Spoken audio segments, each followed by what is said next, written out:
Hey, everybody. Thanks for tuning in to NASCAR Chat Live with Hamm. And tonight we have a special guest, Beer Man. So I see y'all already have a good conversation going here. But first, I'm going to introduce myself.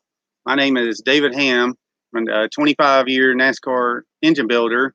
Recently retired, I guess it's been over a month ago now.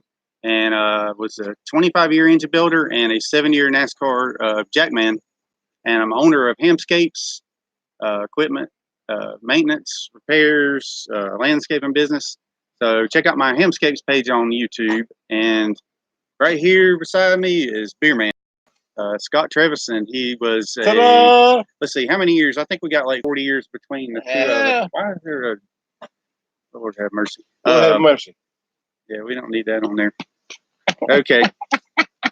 Anyway, that's we're trying to. All right. So how's everybody doing tonight? Hopefully you had a good day and stay cool, because it is hot as Hades out here. It's crazy. All the humidity and stuff going on. Wow. All right. So Rachel Robin says, "Hey, Beer Man, welcome." I didn't have issues. I just had a few notes I needed to go over right quick. So we're today on the NASCAR Chat with Hamm and Beer Man, we're going to go over the finishing order of the race, the Kentucky Quaker State 400 at Kentucky Speedway, the lap by lap, the point standings, and the new Hampshire track facts. We're also going to throw in a couple of new segments, the Hamm's Hanky segment, and the Scott wanted to do a warm beer, cold beer segment. Yes, it'd be a great little new deal. Who you think during the weekend deserves a nice cold beer? Well, who you think during the weekend deserves a nice warm beer, right? Basically, who did good and who did bad. Yeah. It's kind of our version of the green flag, checker flag, and who do you think? Who do you give kudos to and who do you give unkudos to? I think Kurt Busch did good by kicking his brother's butt, and I think that Kyle Busch did bad by being a poor sport. So you're giving a cold beer to Kurt Busch and a warm beer to his brother Kyle. Yes. Okay. Well, I'm gonna go a different direction. Segment yet, but I'm going a different direction. I'm giving a nice cold beer to Larry Mac Reynolds. See, that's right down here. Because Mr. Larry Mac Reynolds did the Gentleman Start Your Engines for the Quaker State 400. So that was a really good. He deserves a cold beer for that one. Yeah, that was good. I thought he was in a pop a vein or something. Yeah. He did towards the very end there, Yes. And my warm beer is, I'm going to start right off the bat. I'm going to give it to Hendrick Motorsports. That's what I'm going to give. Them Chevys, they look like they were turning the corner, and bam! All Chevy. right. So okay, that's it. But who deserves a cold beer or warm beer, you think, during the weekend race? Yeah, think about it. We're going to have that segment coming up here after the Hamm's Hanky segment. That'll get you going. All right, so the finishing order for the Quaker State 400 at Kentucky Speedway. That's right. Obviously, we had Kurt Busch won the race, beating his brother, Kyle Busch. #1 Monster Chevrolet. Yeah. Eric Jones, Kyle Larson 4th, Denny Hamlin 5th, Clint Boyer 6th, Joey Logano, Daniel Suarez, Ryan Newman 9th, Chris Buescher 10th, Paul Menard, Ricky Stenhouse Jr., Eric Almirola, Chase Elliott, and Matt DiBenedetto. Top 15. There was 4 Chevys in the top 15s, 4 Toyotas, and 7 Fords. All right, so how about that? The Stage 1 winner was Kurt Busch.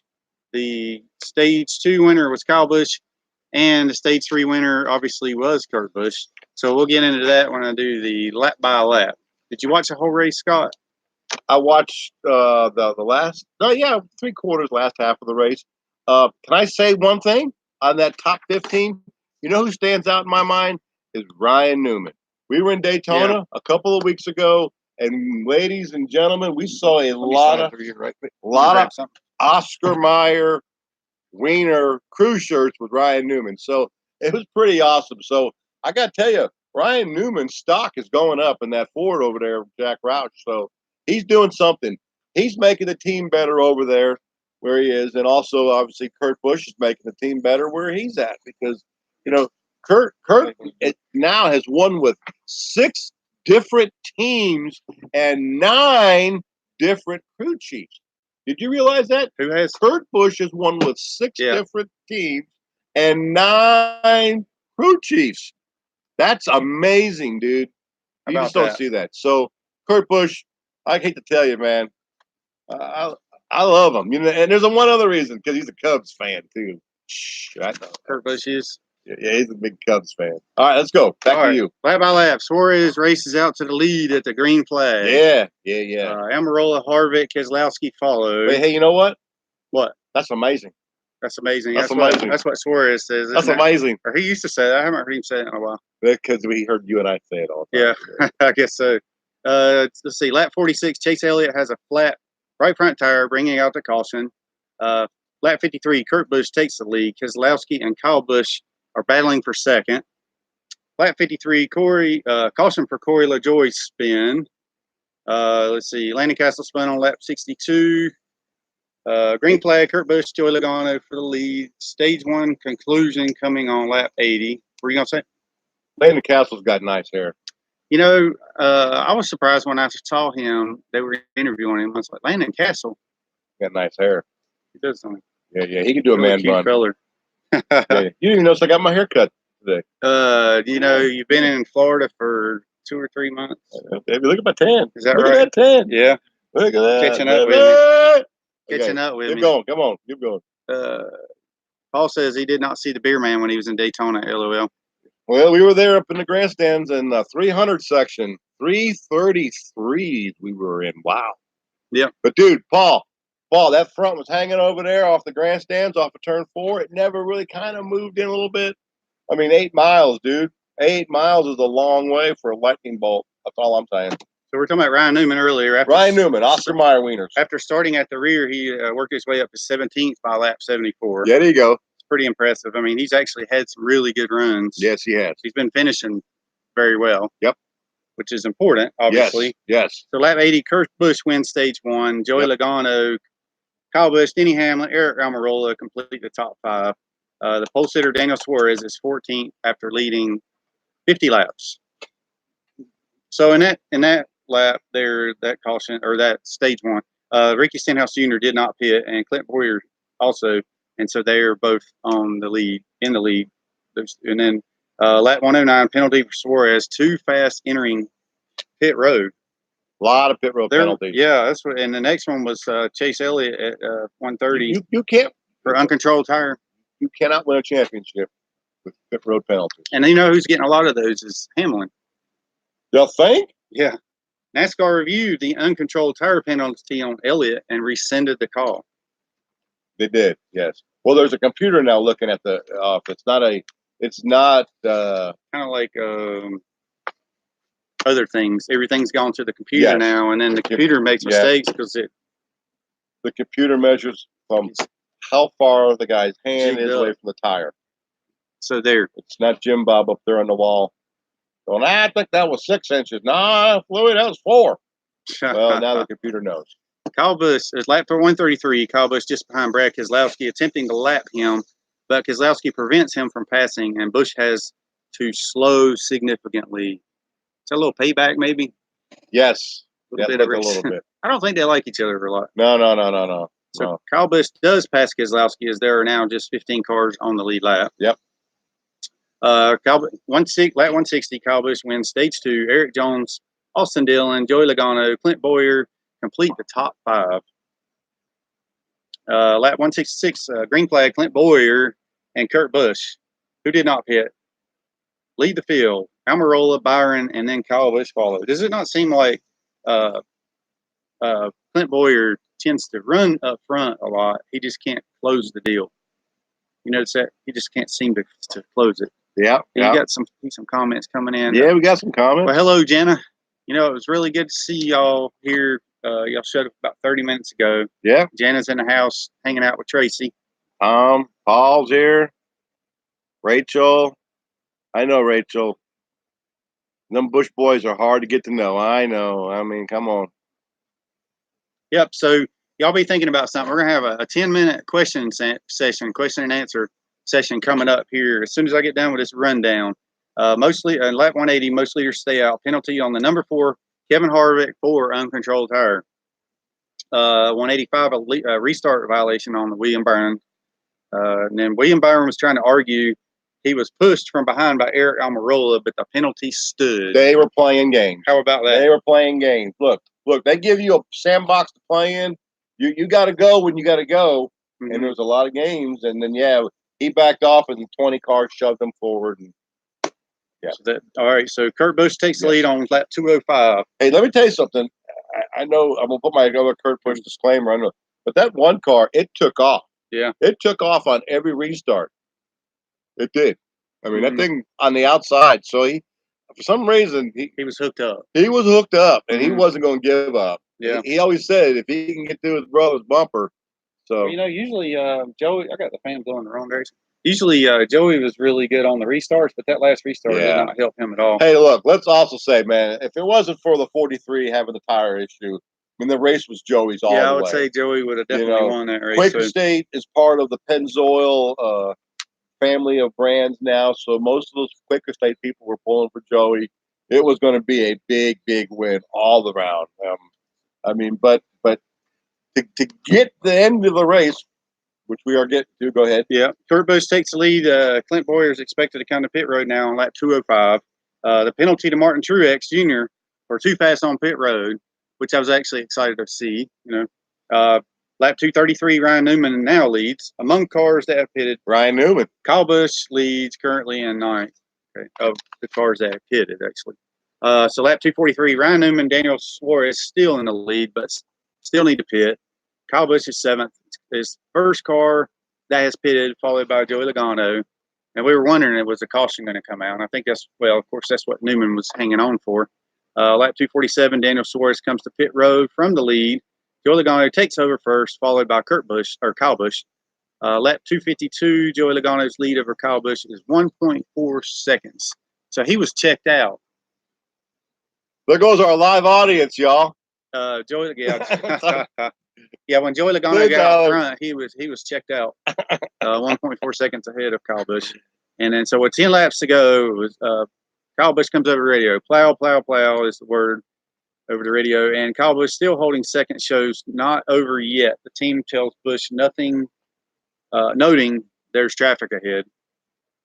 And on lap 261, caution came out because Bubba Wallace took a spin with 6 laps to go, which was very rare. Huge, instrumental, and changed the outcome of the race. Because the average last caution at Kentucky for the last 8 years was lap 40 or more. So it's always a long green flag run. So to see the caution come out that late and go green, white checker. So go ahead. So lap 267, green flag leaders are Joey Logano, Kyle Busch, Eric Jones, Kurt Busch. Lap 268, Kurt and Kyle Busch side by side. Kurt gives a little tire rub. Kurt Busch outduels his brother Kyle for the win at Kentucky. Now when I saw that tire smoke coming off of Kurt Busch when he passed him, I was like, oh, he's done. Yeah, he's done. He came back and held him off. Did it kind of remind you a little bit of the Kurt Busch and Ricky Craven days at Darlington? Yeah, man. Kurt Busch still doing it. I know we're all Ford fans here, baby, but that was probably one of the most exciting races we've had so far this year. It was. It really has to go down to it. I mean, they were actually able to race. Those mile and a halves are some good racing. The package is awesome. I got another observation. Those cars, when they get sideways, they seem to snap around because there's so much downforce on them and side force. That's a problem. I think that's why Kyle Larson isn't going to be able, is having a hard time adapting. Yeah. He gets that car. He likes to get that thing up on the edge, up on the cushion, they say. Wall. Yeah. And these cars aren't doing that, baby. These cars are locked in, man, like slot cars. Yeah, he used to ride around and go. I was listening to Matt DeBetto talk about it, and Matt's really cool. Matt's just kind of like you and me hanging out, having a couple cold beers. Yeah. And he explained that. He said these cars are like on rails, like slot cars. Once you get in there, they're really well glued. Most of these guys are kind of dirt trackers or short trackers where they're sliding it around. Yeah. They got them sucked to the ground, baby, and that side force is tremendous. So yeah, because I think that there at the very end when Kyle Busch and Kurt Busch were, I think if that was a few years ago, they probably would have spun out, or Oh yeah, at least one yeah. of them would have when you look at these cars today, and you look at the rear quarter panels, dude, you can set your beer on the rear quarter panel. Yeah. I mean, all them old Daytona cars, remember? They'd be slicker than damn like a football, right? Oh, yeah. Right? Yeah, Not these ones, baby. You get And that pushes the car down. You get to the track, and they'll be over there rubbing Bondo Yeah. and sanding and repainting. And those Daytona cars, man, those spoilers were like this big, man. They could have been 4x8 sheets of plywood with a big old on the Yates cars with the big old wicker on top. So that was something. Yeah. So in the point standings, we have 4 Fords, 3 Toyotas, and 3 Chevys, with Joey Logano in the lead, Kyle Busch second, Kevin Harvick, Brad Keselowski, and Denny Hamlin in fifth, Martin Truex, Kurt Busch, Chase Elliott, Alex Bowman, and Eric Almirola rounding out the top 10 in the point standings. There's some drivers that are not locked in yet, and that's going to be the big thing. So one of my questions is Jimmy Johnson going to make it? That's, I doubt he's going to make it. I think Ryan Newman's going to make it. So the drivers locked in with 7 races to go are Kyle Busch, Martin Truex, Brad Keselowski, Joey Logano, Denny Hamlin, Chase Elliott, Kurt Busch, and Alex Bowman, which they all have wins. Not locked in are Kevin Harvick, Eric Almirola, Ryan Blaney, William Byron, and Kyle Larson. So Eric Almirola. Yeah. That's an easy one to say, but say Matt DiBenedetto. Matt DiBenedetto. DiBenedetto. From Hickory, North Carolina. And then Matt DiBenedetto. I guess the ones on the bubble would be by just 12 points. So it's very close. Very, very close. So I'm going to go make a bold prediction. Jimmy Johnson don't make it. Okay, y'all? Yeah, that's kind of. I mean, come on. I mean, boy, that looks like the beer man's going on a limb. There probably aren't any on here, but AJ's going to make it. Oh, yeah. Kurt, Terry says. Linda says no. Kurt said that Kyle wrecked him. There would have been a fight. Yes, I believe that. Because them Busch brothers, I don't know, they're very competitive. So competitive, I think if their mom was racing, they are. And let me say, I'm not sure which KB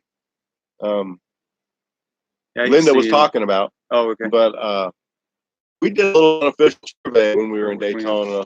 Had a first-time race fan with us, and she goes, "Well, who do I pick?" And I said, my wife and I said, "Go ahead and do your own survey.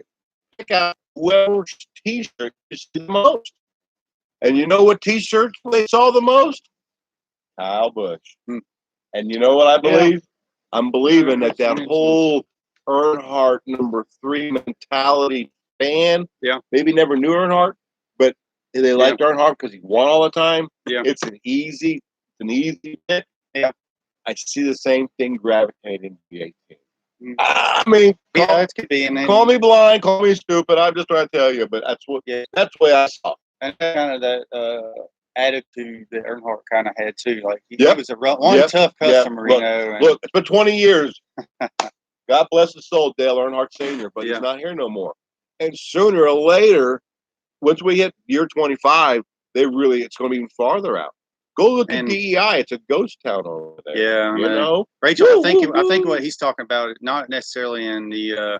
I think he means with the fans. With the fans, he's no senior. No, I'm not saying he does, and I'm not saying that.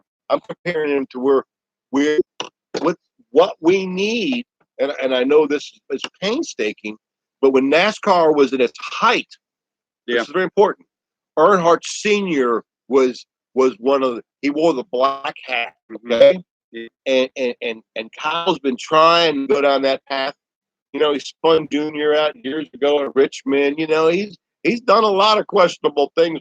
The Intimidator. He spun out Hornaday, you know. Yeah. But sooner or later, these new fans that we want in our sport, regardless of he was smashing it all started with smashed the guitar and Phil. He disrespected, God bless his soul, Sam Bass. Yeah. And bam. And then all of a sudden Kyle Busch was like, yeah. But you know what? Chastain had. Me too.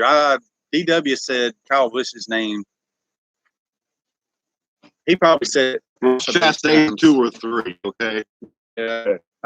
Phone ring number 1. second with that, and Kevin Harvick was third, Martin Truex fourth, and these are just nations. You know, we can go on down the list: Brad Keselowski, Chase Elliott, Denny Hamlin, so on and so forth. And the interviews go accordingly with how many times their names have been mentioned. So anyway, the point standings right now we went over. So we're going to do a Hamm's Hanky segment. We're talking about what to name my segment whenever I do like the Jimmy Spencer's crying towel. And so we came up with a Hamm's Hanky segment. And then we're going to get into the questions here in just a few minutes.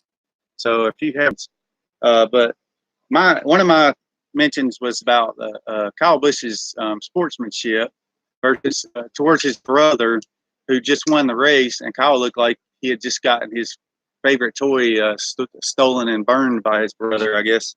And the other thing I heard was him leaving, and I don't know if maybe it was a joke, but I doubt it. Kurt Busch said something about his brother leaving him after the race and heading to the airport, probably leaving on the airplane. But Busch actually beat on Kyle, and he flew with him.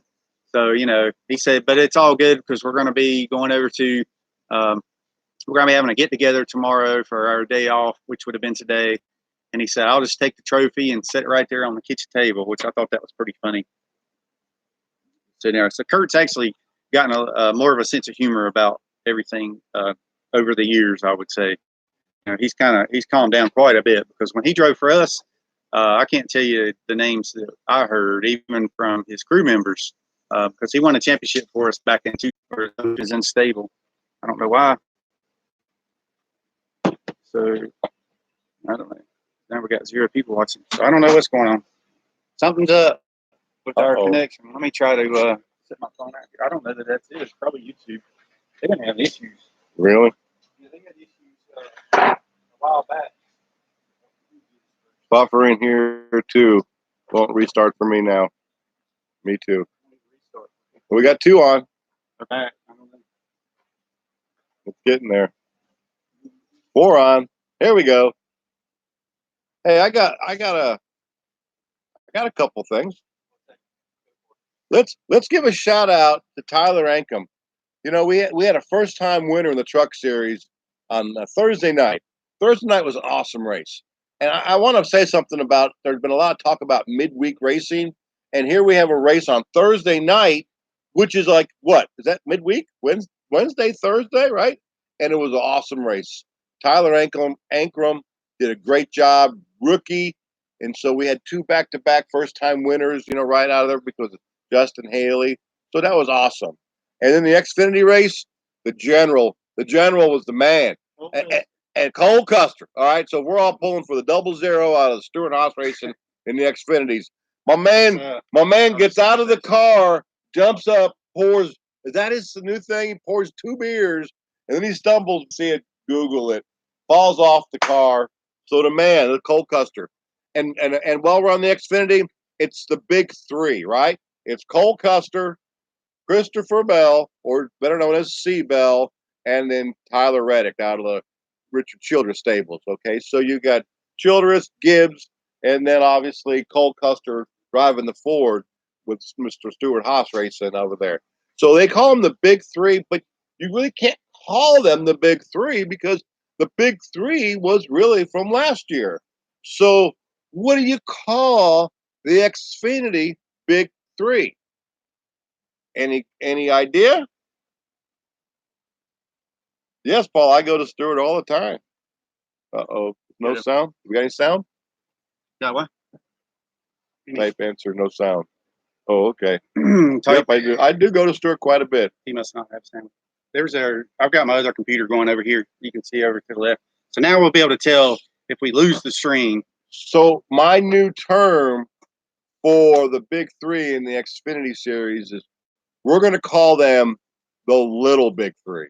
The little big 3. The little big 3. Big guy. Because that's what's going to go down to between those 3 in the Xfinity series and who's going to be the 4th person. Is it going to be Alligator, the little Gator? Is it going to be Chase Briscoe, that 98 Ford running really good? Yeah. Cindric, the other 22 That's funny Ford. you said There's not a lot of Fords in the Xfinity, but we got some strong ponies in the race, bro. Yeah, that's right. You said General Custer. I actually asked Cole Custer, was he any kin to General Custer, the General? Right. He said he didn't know. I said, well, you ought to be checking into that. Right. I said, I guarantee if my name was Custer, I would be looking into that. So I know it's buffering again.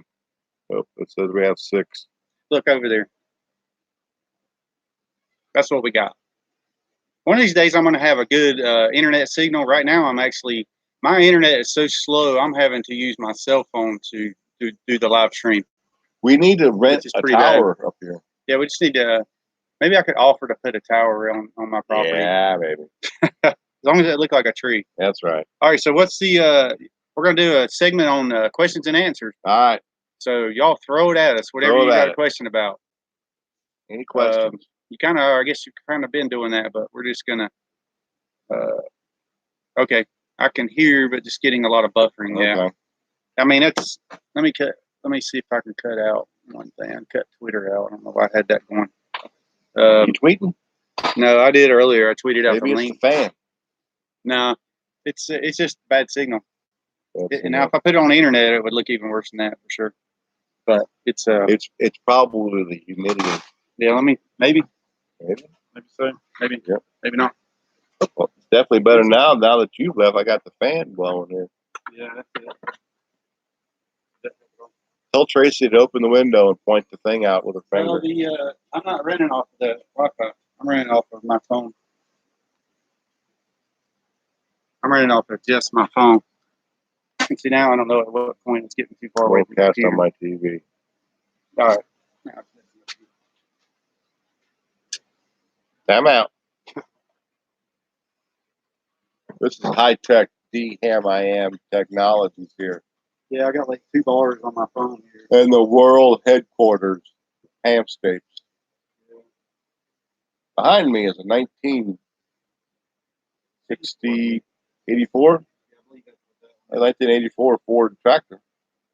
Yeah. Ended up old Ford Blue. Ford Blue. All right, well. Probably it's like $1,500 per month. All right. If you need to pop them up, there you go. Let's do it. $1,500 a month. Oh, and dude, we could hang a bunch of Coors Light banners up there. Oh yeah, that's a good idea. Or Hamm and Beer Man banners. We'll get that $1,500 a month plus sponsors. Right? And we'll sell it to Billy Buck over there. Yeah, 2.9. Maybe I'll get a better signal and more of a reach than WAME. There you go. There you go. Speaking of WAME, tune in this weekend. Thursday and Friday, I'm going to be doing the show by myself. Probably have, we're going to have 2 bands in. Really? Yeah, we're going to have a band Thursday and Friday. You're going to have a special guest? I think Stephen Winger's going to come in and help me. I'm not sure yet. Your name was mentioned like last time. What about a real special guest? Whenever we'll have to see. We'll see what happens. Dude, the Beer Man take over WAME. We'd have too much fun. And Kudzu was saying, he was saying it'll be Hamm and whoever. Can I bring my guitar today? They're not scared. I don't know. Love WAME. Matt Mazzell Friday. Hey, is Matt in Puerto Rico? Yeah, he's in Puerto Rico. Yeah, tell him not to drink the water. Oh, I'm sure he probably knows all about. What's next on your list? He studied up on that. All right, so now we're going to go into Kentucky post race. Kentucky post race, New Hampshire track facts. We went over the most mentioned drivers, so I didn't read over these. All right. The new Team Chevy car for 2020 may be a Corvette. I didn't hear that. No. There's no way. I know. I don't know about that. Ain't happening, bro. Ain't happening. I put a on that maybe one. Some of these are. Nancy, hold on. Here's a question. Nancy's asking me if I'm going to Darlington. I don't know. Are we going to Darlington? I probably won't go unless Scott goes. That's Labor Day. Labor Day weekend. So it'll be a long weekend. He'll probably be back in Florida, so I don't know. No doubt. Really starting to sound like Hyundai will be a next car manufacturer to join NASCAR. Really? You think so? I don't know. And this ain't April Fool's either, so I'm not sure. NASCAR and Hyundai have had multiple meetings, and it seems like they're really interested in joining, but not to have yet to say yes. I'm going to have to say I'm always open to new money, so that's a possibility. Hyundai builds about half the cars it sells in Alabama. I tell you what, you know, they want to boost their sales. Rachel's no Honda. I know. Ford, baby. The New Hampshire and Ford Pocono Blue will be using the traction compound. Yes, they will. The traction compound is getting better. There's a team at NASCAR and also a team at SMI who started the whole traction compound, and they got a better applicator, and they got a machine that can test after so much. But like it did in Kentucky, they put a good application and went through practice and the truck and the Xfinity race. And right before the Cup race, they put a new thing down. I wonder if they got the idea from when the crew guys used to pour Coca-Cola on the pit road to get traction. No, I think it was the beer man when he used to get his cooler all dumped over there on the track. And Sterling used to say, man, is that what it was? I don't know. That could be. But yeah, traction compound, PJ1, whatever you want to call it. Yeah. We call them the PJ1 this week. PJ1, okay. But they're getting better at it, I can tell you that. Yeah. And the SMI tracks are using it. It's also making the 3/4 mile. All right, Tom's back. It kicked him off again. All right. Tom, we're up. We got seven employees over here. So we'll talk about we'll answer the questions right quick, and then we'll go back to the New Hampshire track facts. Okay. So Rachel says, can you build a race car engine without pistons? Is there something that can replace pistons to make the engine reaction faster? Well, Rachel, here's the deal. You have to have the pistons, but you can lighten the pistons. It is a good question, but there's also rules that NASCAR puts into place now. I think that the piston has to weigh 400 grams, 425, I believe it is. The piston has to weigh, it can't weigh any less than that, because here's the deal. You could have something, you know, the piston's about this deep, all right? The modern day piston. We've run some as much as very small in the old plate engines, which that gets into a whole nother story. And actually, one of these days, I've got some pistons in my toolbox. I'll have to bring them and show you. They're old pistons that we ran years ago, back when we actually had restrictor plate engines. And but nowadays, the pistons, the skirt on the piston is about like this size. So, you know, you could get smaller and smaller and smaller, just enough to keep the piston from rocking in the cylinder. And then that would be less reciprocating weight. Yeah, that would definitely work, but NASCAR limits your weight, so we can't. That's all you got to work with. So the short answer is, I don't think there's anything else you can use besides a piston to make the power. Right. You couldn't use a shell or a lamp or a candle or a hammer or a flag or a tire. No, I mean it's a piston, right? Got to go up and down. It's a piston. You got to keep it as light as possible too. Compression. Yeah, you got to have compression. That's one of the things. Hey, while we're on that question, let's ask David the hard question. It's mine. Somebody asked David, when are they going to go to e-cars? Oh. His prediction. Yeah. Eventually. Yeah. 20. And I'm not saying this, but eventually. 25, 2020, 2030? Yeah, I'd say at the earliest it'd be around 30. 2050. Edsel Ford's been in. I think it's going to be like really this. Pushing the electric cars. Really? Yep. Wow. But not that NASCAR is going to listen to Edsel Ford, but I'm saying I think the first thing's going to be going to the Echo. By the time they do the Echo Boost, and then once you get more street cars running electric cars, that's sort of where I'm going with that. All I can say is, then we'll go. Folks, if you know any friends or family that are like almost on the fence of being new NASCAR fans, get them to a race and watch it at home on TV, because this year and next year are the last 2 years of this era as we know it. Because come 2021, it's going to be a whole new ball game. Well, and that's when you might see some new OMEs in here, right? Yeah. Changes to the tracks. This whole merger between ISC and NASCAR, it's happening, and it's happening for a reason. Yeah. Because they're going to control the whole ball of wax. Yeah. And that's kind of what a lot of the guys at the race shop 2021 will be the new modern era. So, Tom, you're asking about the rotary engine. I think rotary, Mazda. Well, here's the deal. If Mazda comes into the mix, which I don't see that happening, or another manufacturer that has a rotary engine, they're going to have to run it in. Let's say the rotary engine is running in the Mustang car. No, it's not though. That's the whole thing. No. You're not going to see it running in NASCAR because it's not running. And NASCAR's wanting to get the cars closer to what the manufacturers are running. That's why we're talking about electric cars. That's right. Eco Boost and all this kind of stuff. You didn't hear it from me. The V6s. I didn't start the conversation. The V6s. You know, I can talk a little about this now that I'm not working in NASCAR. Then I might have another question. And that answers Rachel's question. When we see the Indy cars or the Formula One cars trying to go electric, all right, we'll know the wave's happening.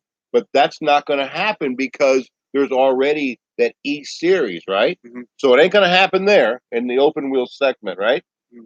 If IMSA starts doing it, then maybe you'll see the wave going. IMSA will do it because all of the European influences. Yeah. And all of a sudden, once IMSA perfects it and they're all of a sudden running around the 24-hour instead of going, they're going, yeah, right. Yeah. Dude, then it'll be the trucks, Xfinity, and then the Cup. They won't break it down, I hope. Okay, go ahead. Yeah. Okay. Am I coming to join? Linda Jinks says, Hamm, are you joining Paul and I at Pocono next week? Y'all go to Pocono, go to turn one, baby. After I get through my first year of retirement and getting caught up, it's hard for me to do anything in the summertime. And we got a vacation plan. We got a vacation plan for it's only up I-81 St. Martin or somewhere next month. Up to Shenandoah Valley, baby. It's one of the most prettiest drives in all of NASCAR. So yeah. And you know what's cool about coming back from Pocono? When the fans are all on all the overpasses going down I-81, and they're all waving to you for like miles, dude. Yeah. All the way down. Remember that? That's a good time. Yeah. Yeah. Good times. All right, so going on to New Hampshire. Track facts. It's a 1.058 mile asphalt and granite surface. Magic Mile. It's nicknamed the Magic Mile with 88,000 seating capacity. It broke ground on August 13th, 1989, opened in June 5th, 1990. The former name was New Hampshire International Speedway. The track was formerly Breyer Motorsports Park before being bought by Bob Bear. The track is currently one of 8 owned by Speedway Motorsports Incorporated. The NASCAR Cup Series ran their first race there in 1993, and Rusty Wallace won the July inaugural race. I should ask that as a quiz. July 1993. Miller Genuine Daft Pontiac, I think it was back then. If this is July 1993 was the final race of this driver. You don't say the final race of this driver before he. Anyway, July 1993, his final race before he passed away. So that's a little quiz question. Who was that driver that passed away after his final race there? And obviously 1993 was way before Adam and Kenny. 1996, Ernie Irvan won, and it was an emotional victory in NASCAR history, as 2 years prior he had his near fatal wreck at Michigan. Was given a 10% chance of survival. I remember that very well. I was actually riding around at Myrtle Beach whenever I heard that he was in a bad wreck. He was my favorite driver. Probably my favorite driver. The belt. He slipped down in the seat, and the belt slid him. Cut him. You talking about Ernie Irvan? Yeah, at Michigan. In 2000, the track was the site of 2 fatal wrecks of 2 promising young drivers, Adam Petty and Kenny Irwin Jr. Yes. Tough time in the sport because we knew both of those guys. Yes. I was there that day. I came, I guess, the next day after both of mine. It was. That was a tough day. I remember getting there whenever Adam had passed away, and then Blaze Alexander was pretty upset. Or no, it was Kenny. Blaze Alexander was pretty upset about that. I was delivering beer. I just got to the infield at 50 cases, and I usually park up there right by the gate going in the garage area. And all the security guards were like, no, back off. And they all knew who I was, because I always took care of them. And I saw Tony Glover, and he's like, Beerman, come here. He said, where's your phone? Where's your phone? Yeah. So it's right here. And he said, call Felix. And so we called Felix. And Felix was just doing the deal with Chip then. Beerman, not a good time to call, he says. I said, no, Felix, you guys don't take the call here. Yeah. And Glover told him what happened. And the next thing I know, they were wheeling the 42 car with the rollback with the cover on it. and that was because I was at a shop and they called us. They announced it over the intercom. Yeah, and told us to go home for the day. Adam Petty on Mother's Day, just before. Terrible. Oh, I guess to the question, Neil Bonnet, no. The answer was Davey Allison. Davey Allison. His last race there. Yes, before he passed away at the helicopter crash in Talladega. Yeah. Watching Neil Bonnet practice. There was a good little show about Neil Bonnet the other day. I don't know if you saw it. No. There was a little piece about all of the shows. Remember, he used to have that show called The Winners? Yeah. And it was really cool. He did it in his basement. It was on TNN years ago. Oh, yeah. I'm Neil Bonnet. I like seeing the old videos of him and Dale Earnhardt going fishing and stuff like that. Yeah, playing jokes on each other. Tom says, didn't Jerry Nadeau right there as well? No, Jerry Nadeau wrecked at Richmond. Richmond, yeah. He slammed that thing driver's side going in turn one at Richmond. I remember Steve Parks wreck. That was at Darlington. Jerry Nadeau was a show car driver, just like me. Everybody else, you start off in the racing next up engine guys. And, he worked his way right up into it. He was a motorhome driver. Then he started driving, and, it was at Richmond. No, Tom, I think there's an EU or something in there. He said, I'm not sure if that's the right spelling, but that was close enough. We got the point. It was Neil's son practicing at Talladega. They were there to see. Right. Red Farmer and Davey took their helicopter over. Yes, NASCAR, there is a speedway in heaven. And if he only wore a helmet. I always kept saying, Davey Alice put on a helmet every Sunday, right? Yeah. Why didn't he put the helmet on in the damn helicopter? He went up like this and went, wow! Right, yeah. And all of those, whatever. I'll tell you somebody that's a big helmet proponent is Ernie Irvin. Ernie Irvin. It's like before I could go ride my four-wheeler on his property, he was like, making sure everybody's got a helmet on. Yeah, and two of them. And he would flip if you didn't. Oh, yeah. He flipped on me one time, and I was like, ooh. Yes. So sorry. He was at the track in Daytona. I heard him on the radio. Oh, that's cool. Yeah, so he's been around. He's a good guy. I still see him every once in a cool. while. I introduced him to Tracy, I guess it's been about a year ago. My wife knows Ernie. He said, this guy right here wouldn't even show me how he was kicking everybody's butt with these stock cars or Highway Derby cars. I said, I was there to win. He brought these two I talked about it on my last show. Look, he was another Bobby Badass that tried to be a Bobby Badass. Remember when he first came on? And they all set him down back early. Remember in that Kodak car? Yeah. Said, whoa, boy. I asked him, I said, what did you, this was at a memorial. He came and sat with me for Norman, cousin Mishi. And I asked him what's the difference in him and his son Jared and their driving style, and whatever. He said, Jared is, he said, I didn't care. He said, I just went out there and I was wide open. No matter what was going to happen, I was just going to do it. But he said, Jared actually has a little bit of that sensibility about him. So he must have got that from his mom. Yeah, that's it. So now what else you got there? All right. So during the 2003 race, this is kind of interesting. And there was an incident occurred involving Dale Jarrett. You know how they used to have the they would race back to the caution. That's right. This was where it happened. Yeah. So the UPS 88 UPS Ford. Yeah, 2003. He spun off a turn 4 and he was sitting duck in the water, and they were running back to the caution like they used to do in the old days, right? Yeah. And NASCAR said no, and that's when they decided to invent the Lucky Dog. Yeah. Lucky Dog. Yeah, that's right. That's right. So we all can thank Dale Jarrett for NASCAR welfare. And that's probably a good thing. I mean, think about it. But it is NASCAR welfare. Yeah. It's freebies. It is. But yes. Welfare, yeah. I just call like I see it. Yeah, that's it. But I'll never forget that. I can still visualize. Remember that shot? That 88 Ford UPS? Oh, yeah, I was working there. I was working for Road Racing. We're like, well, get that thing. Come on. Yeah, that would be scary. You think about it. You're sitting on that track. Oof.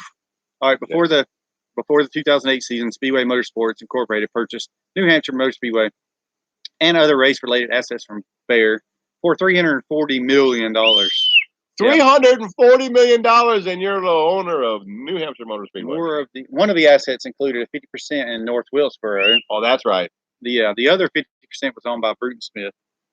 Okay, so the next that's an organic garden in North Wilkesboro, is what it is. Yeah, basically is. Gosh, can you imagine? The Munster Energy Cup Series pole record is held by Brad Keselowski in 2014 at 140.598 mile an hour. Most wins came with Jeff Burton, 4 wins. Most top fives, Jeff Gordon. Most top 10s, Jeff Gordon with 22. Most top fives was 16 with Jeff Gordon. Most starts by Jeff Gordon, Jeff Burton. Most poles by Ryan Newman back in his Rocket Man days, I suppose. And then the July 22nd, 2018 winner was Kevin Harvick. So maybe Kevin will get his win, lock him into the championship or to the playoffs. What do you think about that? And here's kind of a little fun fact. You know, we can all attest to how hot it is out here. So imagine how hot it is being in a NASCAR race car. So the temperature in a NASCAR race car can top 100 degrees or better, not to mention the floorboards getting as high as 170 degrees. NASCAR race car drivers can lose 5 to 10 pounds of perspiration in one race. So, you know, you see the drivers get out and they take off that foot shield off their right foot, and because that's their foot's right near the wheel well, or the whatever, the bell housing, the engine, the transmission, the exhaust, all that stuff. So the driver gets out and he's got these things on his foot that's supposed to block some of the heat. So Rachel says we need to win the lottery and buy North Wilkesboro. Yes, we do. And get it racing again. We do. Those little weeds that started when they closed, they are trees that grow through the grandstands. Yeah. I got one more thing about the heat. It's 140 degrees. If you look at some of the in-car camera stuff, it's their average around 140 in there.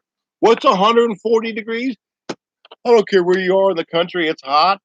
Next time you're at Walmart or you're going to the store or whatever, going to go get some iced tea, roll the windows up, turn the heat all the way high and on high, and then sit there and drive to the store. And I don't think you can last probably, but what? Yeah. 5 minutes?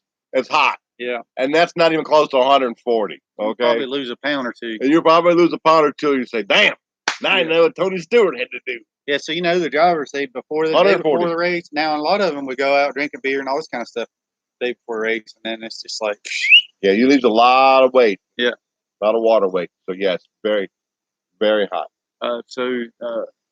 Terry says we lost a lot of drivers since became a NASCAR fan in '93. Yes, but they've come a long way with safety too.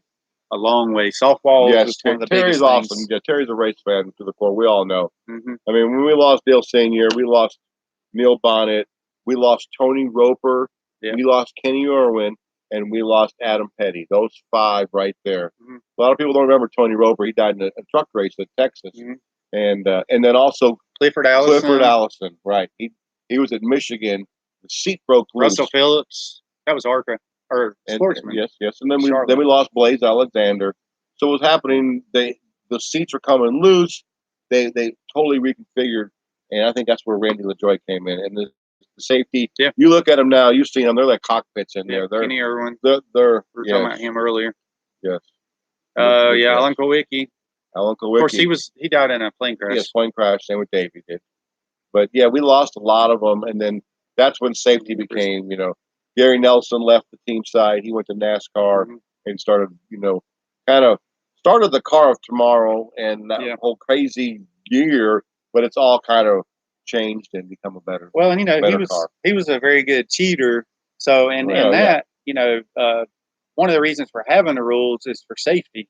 If the roll cage has too thin of roll bars, and then you get in a wreck and the roll bars just crumble like Stuart Friesen that's not safe. Stuart Friesen showed up at the track and had his truck confiscated Thursday, right before they even practiced, because they kept saying, "We don't like this. We do what you're doing. Stop this. Stop this." Mm-hmm. They rolled that truck in there, and then Stuart Friesen said when he pulled up to the truck, the back of the hauler, he said everybody else's trucks were there but his, and he knew at that time, something's everybody's truck is there but ours. Yeah. And then their truck was over by the NASCAR hauler. Oh, yeah. Good. So yeah, safety is still quite the something in his.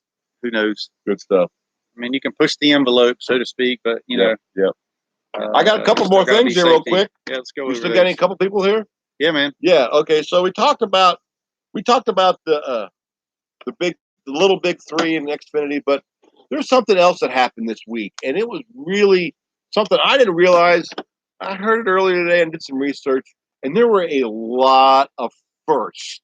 And right now, I know Kyle and Kurt Busch aren't our favorite drivers and all that, but you got to give it. We're NASCAR fans, and we're here to watch good racing, right? Yep, you know, that's right. And good rivalries are good racing. So if we see our competition doing better, we're going to get our buddy to call over there at Ford and have them to tighten the bolts a little tighter and get a better gasket on there. Right, use a right. So my point is, there were a lot of firsts. You know what the first thing was? It was Kurt Busch's first win of the season. Yeah. Kurt Busch's. He drives the one car. Yeah. He finished first place. Yeah. Kurt Busch's first win with Chip Ganassi. All right. First win for Chevrolet at Kentucky. Mm-hmm. It was. First win for Matt McCall, the crew chief of Kurt Busch, as a crew chief, right? Yeah. Right? I got another one here. Hold on. So when you see all these firsts and things happening in NASCAR, it makes good headlines. And it was like the first battling for each other. It was like the really first good Kentucky race weekend. We didn't have to deal with weather, right? Yeah. Thursday night was a great race. Friday night was awesome. Tale of two races, and then Sunday was an awesome race. So I think all in all, Kentucky Quaker State 400 went off with a hitch, and Kurt went home. And the best thing about it is Kurt's wife. She plays polo and everything. She loved the trophy because the trophy's got like a horse, being the bluegrass state. If you look at the trophy, it's got a nice horse's head and everything, Quaker State logo on it. Yeah. It was sweet. Yeah. Right? So very cool. She can put it in her bedroom. Yeah. That was her first trophy as his wife or whatever. Yeah. Right? Yes, right. Yeah. Oh, no, I don't know. She was there for the Daytona 500. Oh. You know what? When he was with I don't think she came in with him. She was there. I think they were dating at the time. Okay. But it could have been. I remember his other wife came in with him. So, I don't know. I mean, it was there were a lot of firsts. So ones are wild. If you're playing the lottery, Tracy, play some ones, okay? Because I felt there were a lot of ones. Yeah. Okay? And you know what? Next week is going to be Ford's first race back to break the Chevy streak. Yeah, I know it's definitely time for Ford to get back to victory lane. You know what? Another first. This is our first show together since I retired from NASCAR. Another first. Here's to you, baby. So I don't have to get up in the morning. Get up in the morning and drive to work. Well, I do have to get up in the morning, but it's to go work for myself. What time do you get up now? I've actually been sleeping till 6:30. 6:30. Yeah. I don't get up at 5:30 anymore. So we need to take this show on the road and go to Greg Irwin. I want to give a shout out to Greg Irwin. I took care of Greg Irwin and a couple of guys over there down the boat. It was a good time, man. And, Greg Irwin is the crew chief for Paul Menard, the famous Wood Brothers. He used to work for us over at Sapco. We had a lot of good fun talking about David and everything. And we need to go over there. We need to go over to John Bryant's house, man. John Bryant. Yeah, we need Jackman, Hud Strickland. Yeah. We need to take a show on the road. So tell your friends. Don't forget to click the thumbs up. Yeah. Subscribe to DHammiam, right? Turn on that bell notification so you know when we go live. Yes, baby. It was fun. I had a lot of good times while I was gone, texting you guys, and we had a lot of good rapport back and forth, Loved all of it, Yeah, that's right. Rachel says, you got it, Beer Man. Well, she said Nancy says next week we'll have a lot of 22s. Yes. When you come up with let's turn the one. You know what, one? That's what plus you do every one. time. It's two. It's two. So every time a driver wins, we'll take his car number and then throw out a bunch of number scenarios. I'm superstitious with numbers. How's that say? Yeah. Yes. I am. I'm pretty good too. Like when you're John Nemechek, Terry Quinn. That's a good one too. John Nemechek died in 98, 97, 98. Yes. 97 or 98 at Homestead. Yeah. Yes, you're right. Yeah. You're right. I'll never forget that. That was a tough one. Yeah. You're right. That's right, Terry. Thank you very much for that. That was tough. I remember the truck came back to Nemco and they had to take it to the crusher. And that was really hard. Yeah. I went to that memorial service.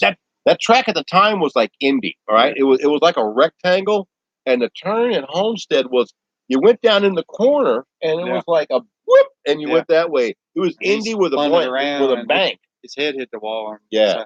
So they had the big opening. And then it was like the next year they cut that whole wall, and then they made a big arch instead of making it. I think they moved the seat over a little too or something. Yes, on the trucks. Yes. Thanks, Terry, for mentioning that. That's for sure. Yeah. Definitely. Because we love John Hunter, Nemechek, who's named after John Hunter, and that's for sure. Yep. Our heart goes out to the Nemco family. I was building engines for him whenever John was born for Nemechek. Yep, they're close to our hearts. I had just met John not long before that. Yep, that's right. Before he died.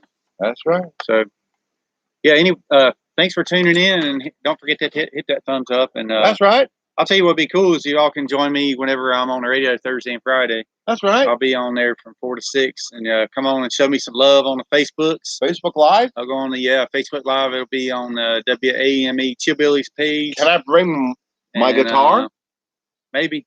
Well, it's just going to be Friday's just going to be Matt Bazell by himself. He just plays the guitar, so it'll be me and Matt. And then Matt, you mean the Matt dude, Matt Bazell. Oh, dude, he's the man. Mm-hmm. He's like the dude that's the lessons. Matt Bazell. Yeah, with Rita.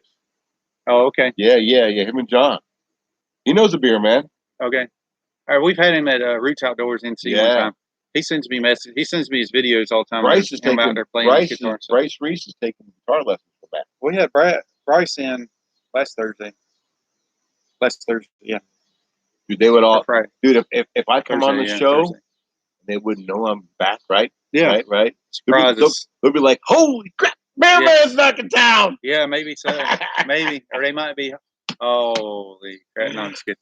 Holy crap! All right. Get ready to listen to John Denver. Yeah, there you go. Open mic, Country Road. Don't forget. Yeah, there you go.